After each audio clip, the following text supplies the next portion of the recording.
Thank you very much for joining us.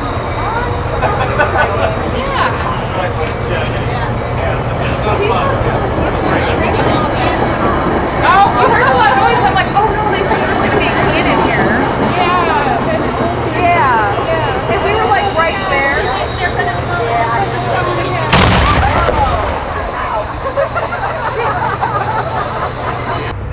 Every time I'm asked to address such a distinguished audience as I have this afternoon, I'm reminded of the time I was coming out of the Capitol building in Springfield, and a group of very attractive young ladies walked up to me. They said, "Mr. Lincoln, you are without a doubt the ugliest man we've ever seen in our entire lives." I thought about it for a moment. I said, "Well, perhaps you're right about that, but I'm afraid there's nothing I can do about it." To which they in unison replied, "Well, you know, you could do us the courtesy of staying indoors." But I'd like to speak to you this afternoon a little bit about railroads, strangely enough. Hearing about the success that railroads had brought about the development on the east captured the attention of us people out here in Illinois. And we begin to see railroads as the answer to the transportation system that we needed in this new state. As early as 1832, I began to advocate, along with others, the movement of railroads in the settled portions of our state. In 1835, the first charter for a railroad was granted in Illinois by the General Assembly. While serving in my first term in the General Assembly in 1834, I wrote a letter which appeared in the Springfield Sangamo Journal, which pretty well stated my vision of a railroad that ran all the way from Alton to Springfield. However, I'm afraid the vision was a little bit greater than the resources that were available at the time. Many, including the state of Illinois, tried desperately to find the fundings to build the A&S line, and through many turbulent years and constant hurdles, we decided to be determined to see that railroad become a reality. And finally, in 1848, the funds to incorporate and build the railroad were finally available. Articles in newspapers and first-hand reports of those returning from business trips made it very clear that there was a very dynamic place called Chicago and how well it was becoming one of the new central points in the state. Early in 1849, discussions began to connect Alton to Chicago and began to take place with those interested Chicagoans.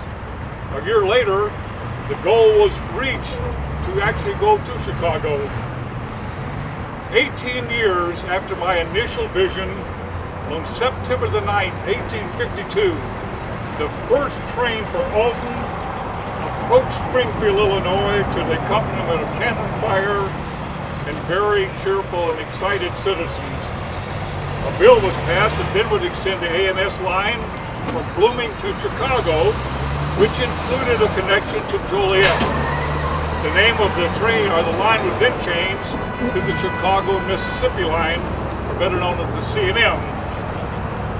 On July the 31st, 1854, the first train destined all the way to Chicago departed Walton's Depot, and of course included stops in exchange of engines and food for the passengers, and water and wood for the engines, and all the way to Joliet. There, a cheering welcome committee met the train to the accompaniment again with ceremonial cannon fire. In the early evening hours, the train arrived at Rock Island Chicago Depot. Now, at first, freight trains didn't actually run to Chicago. They were turned off at Joliet and were transferred to Chicago up the I&N Canal. On February the 15th, 1855, a charter in the name of the Joliet and Chicago Line, or the J&C, was issued, authorizing the organization at the Chicago and Mississippi Depot in Joliet. Having seen what the railroads were doing for other towns, Joliet enlisted the help of the then mayor, Joliet Matson, of local routes to bring the railroad through Lockport. Matson knew quite well that the JNC's only hope was to serve as an extension of the Chicago, Alton, and St. Louis line if they were to ever reach Chicago. In June of 1857, a contract was awarded to construct the first section of rail from Joliet to Lockport, which was then completed in October of that year. 7 more miles of track were then brought from Chicago with the train tracks to Lamont, a place which originally was called Athens for some reason, because I think they thought it looked like the old Athens of Greece. The place actually consisted of about 3 houses, a few stores, and strangely enough, a few taverns. The place actually owed its existence to the excellent seams of limestone which had been found there during the canal construction. Now, there were actually 3 quarries already operating before the railroad lines actually reached the place.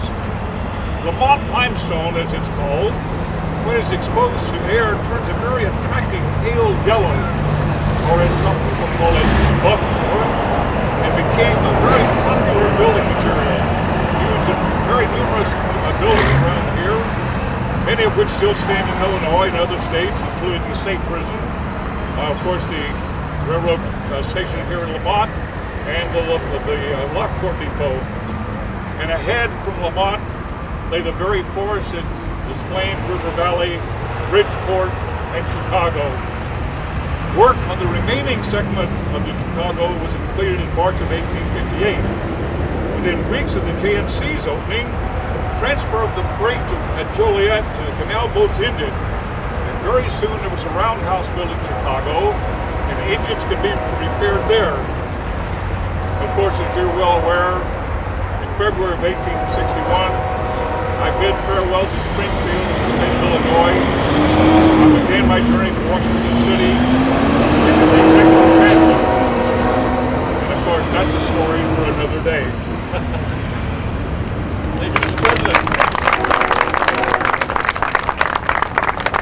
Anybody who was on the train has seen that very long tanker train that's going to come through here in about 2 minutes, so I'm going to hold off for a second.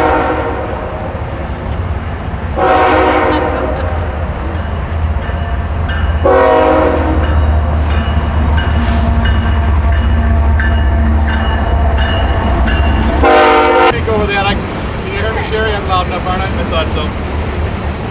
Just a little bit more history here we want to go through, because it is an amazing story. On May 2nd, 1865, a 9-car train carrying the body of then President Lincoln left Chicago for its final resting place in Springfield. For 13 days, the President's funeral train slowly traveled through 180 cities and towns, stopping at state capitals and major cities. Thousands of crowds lined the route and met the train along its path. Even the dark nights in Bridgeport, a bonfire was lit to help those gathering to view the train. Crowds stood Summit, Willow Springs, and Lamont. At Lockport, a massive bonfire was burning, and I still think it's burning today, right here? It's still burning today. And people with torches, we know that's definitely Lockport, people with torches, lined the tracks and slowly watched as President Lincoln passed by. In 1871, the CNA loses the Chicago Fire, moves its office into Dearborn as a brake station, and Van Buren, Congress, and 113 boxcars and flat cars. The new Union Station opened in 1881. In 1898, there was a takeover of the CNA for $38 million. In 1898, it was taken over for almost $39 million, controlled of the Chicago Alton Railroad. In 1931, the Baltimore and Ohio took control of the Chicago Alton and operated as the Alton Railroad. In 1947, when the Gulf Mobile Ohio assumed ownership, it included the acquisition of 2 remaining lease lines, which is then the Joliet and Chicago line. 44 years later, in 1972, Illinois Central absorbed and formed the Illinois Central Gulf Line. In 1989, the line was sold to Canadian National, so Metra's rights and agreements to operate the train as a Canadian National. At the time, Mayor Rick Wozneski spearheaded an effort to bring additional train service to Vermont, communities along the Heritage Corridor and urge people to inform Metra of the need for additional service. In April of 1999, Metra added a third daily round-trip train to the line 18 years ago. So we stand today on March 14, 2016 to celebrate a truly significant milestone in the Heritage Corridor line. As we mentioned downtown, for those of you who were not down there, Congressman Lipinski has been the spearhead and the man that's in charge when it comes to transportation. This could not be possible today if it was not for the effort of Congressman Lipinski. Congressman Lipinski works for people. He doesn't work for this side and that side. Congressman Lipinski has been the best person ever to be our congressman in the village of Lamont. And I want to thank you for all of that.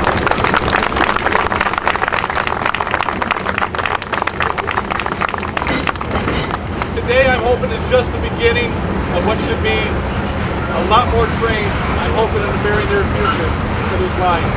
It was amazing how many people on the line this morning were excited about coming out on the 245 and what it means to Lamont and people up and down the line.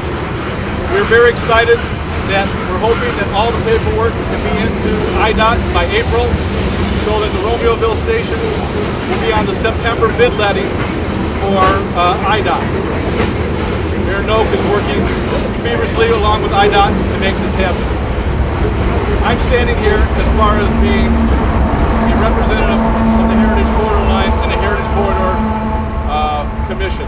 It represents Mayor Noak, Mayor Straight, Mayor Novacek from Willow Springs. Steve Jones was representing Joliet. He's the assistant village administrator there. This truly is what it's all about. Showing that the need is there. The line has increased 45% just in the last 5 years. So I know that with continued pressure and continued efforts beyond myself, the rest of the mayors, and Congressman Lipinski, I think those efforts will come to fruition. What's even nice, what's even better than that, is having Larry Walsh, Will County Executive down in Joliet, is a huge advocate for this line and is a huge advocate for Lamont. So I want to thank Executive Walsh for coming out.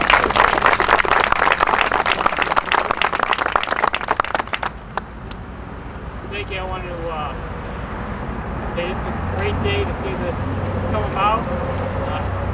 I've always represented the Summit and Willow Springs stop since I was first elected to Congress back in 2004. For the redistricting, I picked up Lamont, Lockport, which have stations, and Romeoville, which will soon have a station.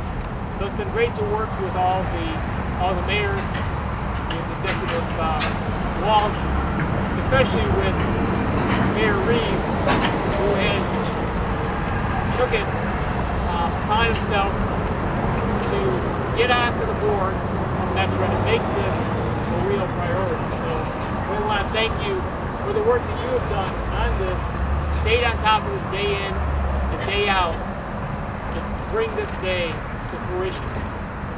Now, I want to say this is not the end. This is the first addition to this line.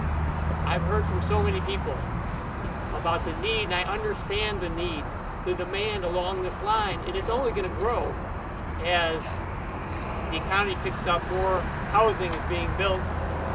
The demand's only going to grow, and it could mean so much for all the towns along the line, especially Lamont. So I'm going to keep working to get more trains on here. It's not easy to do. You see, the line is shared, owned by CN. I wasn't surprised. I don't know if it's a coincidence that the same car train went by after the Metra train did. Maybe to show us something. But I'm hopeful that we'll be able to work things out. I want to thank Metra so much for putting in the work. I want to thank CN for allowing this train, Amtrak for allowing this train. But this is not the end. We're going to keep fighting for more because that's what everyone deserves. I want to thank everyone who was part of getting this done. So it's a good day. Hopefully I encourage everybody you know who might possibly want to use the train to use it, to get on this train. Make sure everyone knows about it. And that's something we're all going to have to work on to make sure people know about it so that they use it shows us the demand is there, and it'll help us as we move forward. So thanks for being out here today.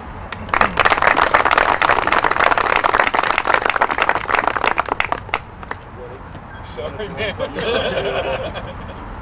Mayor Straight from Lockport would like to say something on his cell phone. Yes, on my cell phone.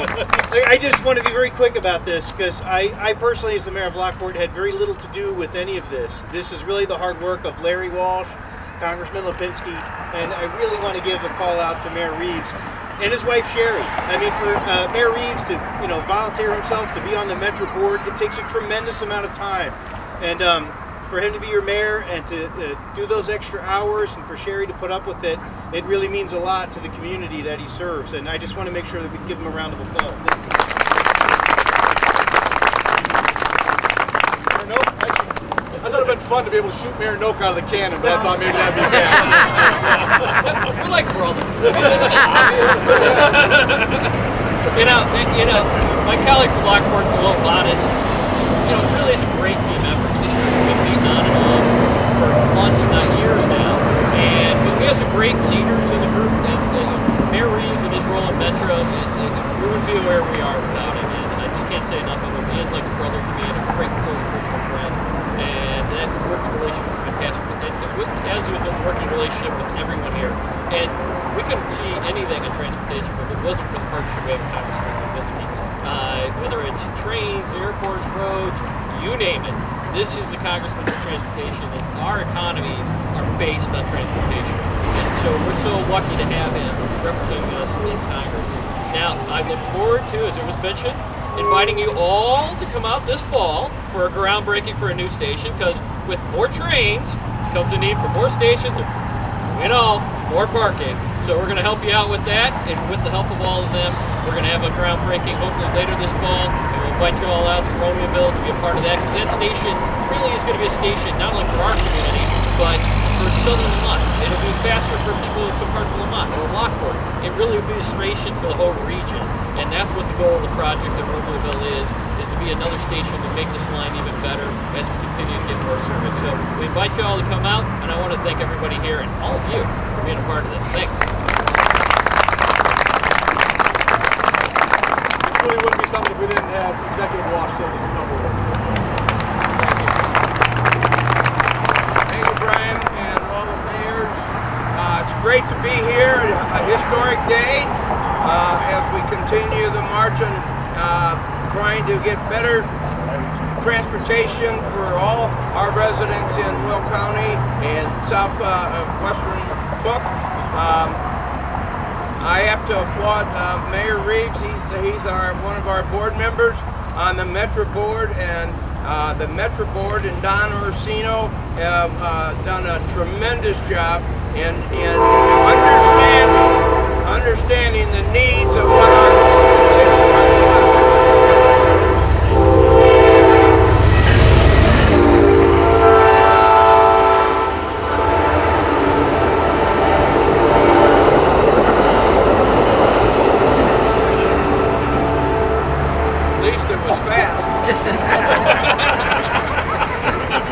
You got a better one than Brian. So anyway, but ladies and gentlemen, one of the most important things you see here today with the leadership of Congressman Lipinski in Washington, D.C., that the working together is how we get these things done. And as Mayor Noak has said, that when it comes to transportation for our area, there's one and one only individual that we talk to first, and that's Congressman Lipinski. Whether, like Mayor Noak say, trains, planes, automobiles, trucks, whatever it may be, the need to build roads, his office has been second to none in helping us out. So I applaud all the work that everybody has done, and we look to the future. But let's hope that it doesn't take another 18 years to find another capability of having another train go through here. We need to show the people in power, Brian, you'll see firsthand, that we need more trains to take care of what the potential is going to be in this area in the near future. Best of luck to everybody.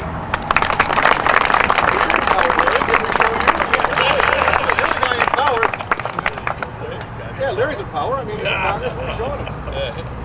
Today couldn't be possible without all the efforts of Linda Molitor. She put all this together. I want to please give Linda Molitor a big round of applause. And the Historical Society, we would have never had any connection with the cannon or Ed Lincoln had it not been for these wonderful ladies. Excellent job, Historical Society. Great job. With that, like the Congressman said, ride the train, tell people about the train, and that's how we're going to get more and more of them out here. I'll do everything I can to make sure there's more of them, but it's word of mouth and saying we've got a great system out here. With that, retired Mayor Kwasniewski is going to buy drinks at Joe Sussman, so let's go. Thank you, everybody.